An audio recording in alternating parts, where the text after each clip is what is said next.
Hello everyone, my name is Optical and today I'm going to be discussing why Silent Hill 2 expertly carries forward different ideas within mental health and psychological horror, and how all of these issues presented within this title are actually very much real in today's world and how it's become more prevalent within the male demographic. Let's begin.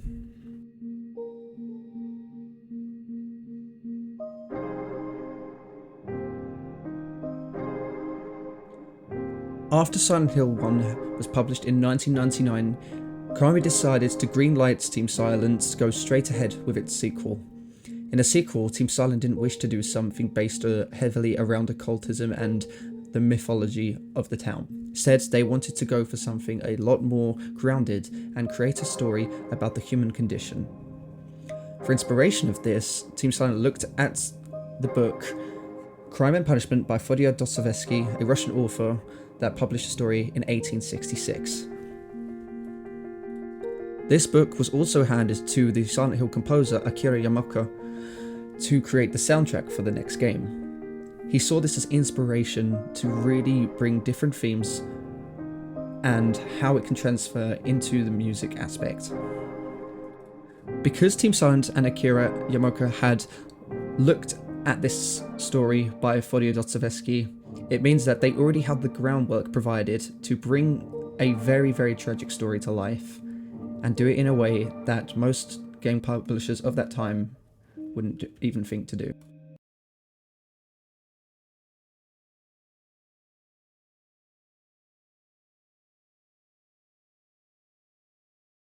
Crime and Punishment by Fyodor Dostoevsky deals with the themes of regret and greed and humanity.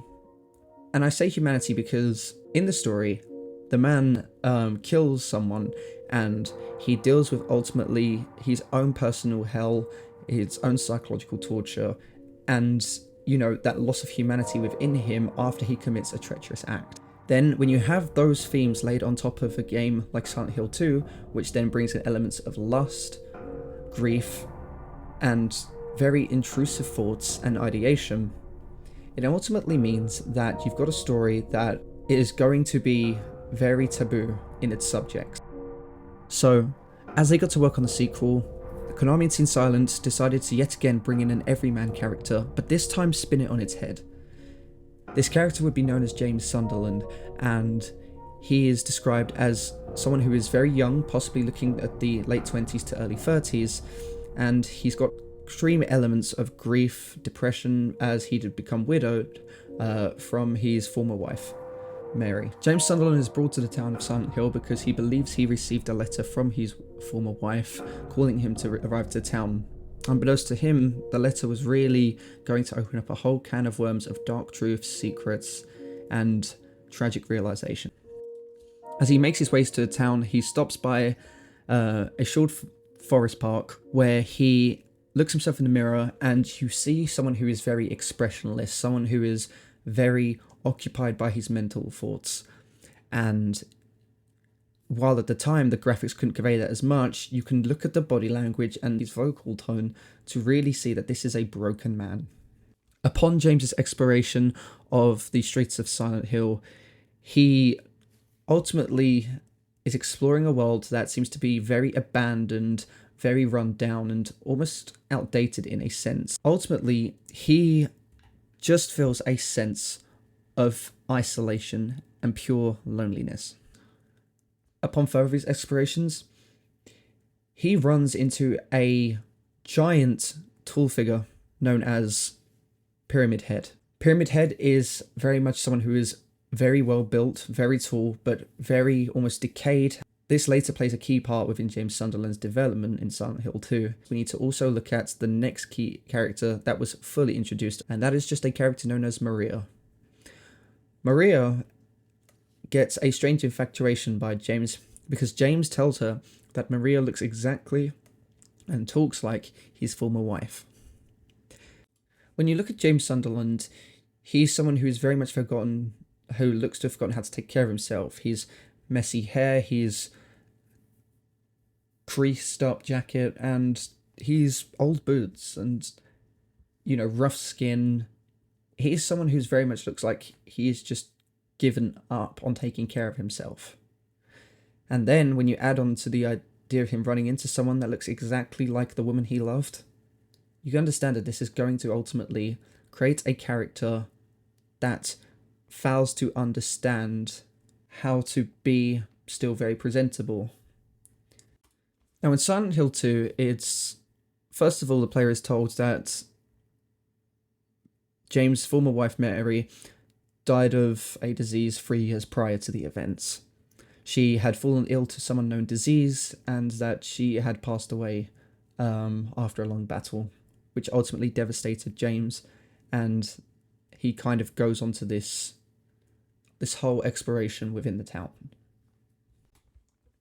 Throughout the exploration of Silent Hill 2, a twisted story starts to slowly unfold, and it ultimately leaves players feeling quite disturbed for what had happened. Silent Hill 2 features 4 main endings. You have the In Water, Leave, the Mary ending, and then the Reborn. These 4 endings, while some might not see as canon, Konami has never actually confirmed what the true ending is. Although James's voice actor at the time, Guy C, had said that he preferred the idea of the In Water ending. And we're going to discuss the In Water ending and how that unfolds. When players have finished the campaign of Silent Hill 2, and this will be a very heavy spoiler here, so if you haven't completed Silent Hill 2, I highly suggest you do. James, completely distraught by the fact that he realised he was an accomplice to his wife's death, he can't let it go. And he's lost Maria, he's lost Mary, he is very much a man who has lost everything, including himself. And so in an effort to be together with Mary one final time, he drives his car with Mary inside, off the bridge and into the Toluca Lake. Now that we've discussed the story and ending of Silent Hill 2, I now want to bring forward why all the mental health topics covered in this video are becoming much more prevalent issues within men in today's society. Throughout recent years, the number of mental health conditions has been rising, and unfortunately also has the suicide rate within men within the past 5 years. I wanted to use this video because a lot of the issues raised within Silent Hill 2 are actually issues that are starting to be to become quite known in the modern world.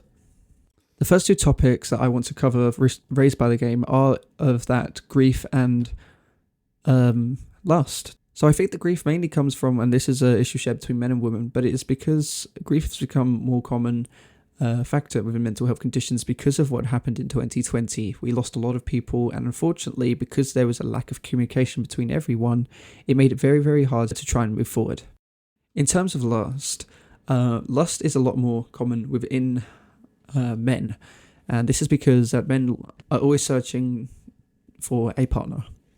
The reason why it's more common is that because within society and the roles defined by it, men are meant to be the ones that are commonly pushed forward to find a partner to provide for, and because the landscape of that has changed and it's making it harder for men to find partners, it creates a much more of a ripple because they feel as if that they now aren't doing what they're expected to be doing and not living up to the roles defined.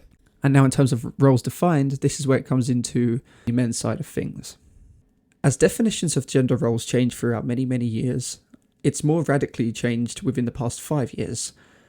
There's a lot of expectations that men are more held up to than what they used to be held up to many years ago, and unfortunately that creates pressure.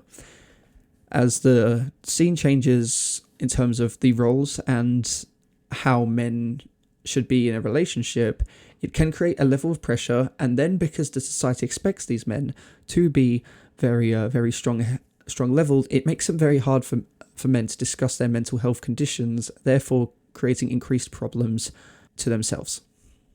The reason why I say that I define this by society is that society, sets out rules for everyone, and most commonly men are told that they essentially have to be strong in themselves, that, they are very much strong people, in terms of character, in terms of emotions, they are expected to be strong.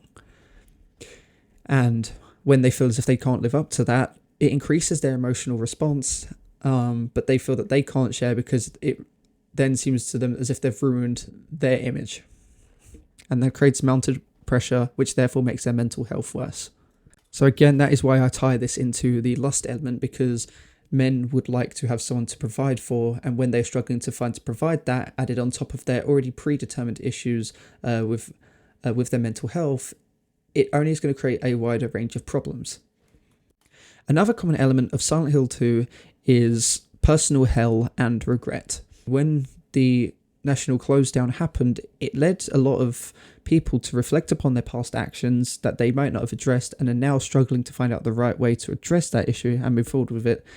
And therefore, they are engaging in self-torture because they realize they've made a mistake that they might be able to move on from. One of the most mentioned themes, at the very least, is particularly within the puzzles of Silent Hill 2, and now I'm going to provide a trigger warning, is suicidal ideation. And I say it because in one of the puzzles, you had the hangman puzzles, and what had happened is that when James Sunderland walked into it, he essentially started to contemplate putting the rope over his neck, therefore leaning into suicidal ideation. Now, the truth is, and this is a very sad fact, that unfortunately, over the past 5 years, you are enough, and that, you're never going to be alone. The suicide rate within men had actually increased by 75%. So 75% of that were committed by men and 25% were committed by women. This is an actual graph that unfortunately, as a nation, as a society, we are struggling to address. So that's my final analysis on why all the mental health conditions raised in Silent Hill 2 have started to become a rising issue in the modern world. I know these topics were serious. Suicide in anyone is not okay. And I do encourage that anyone, whether you be a man or a woman, to seek help and just know that you're not alone.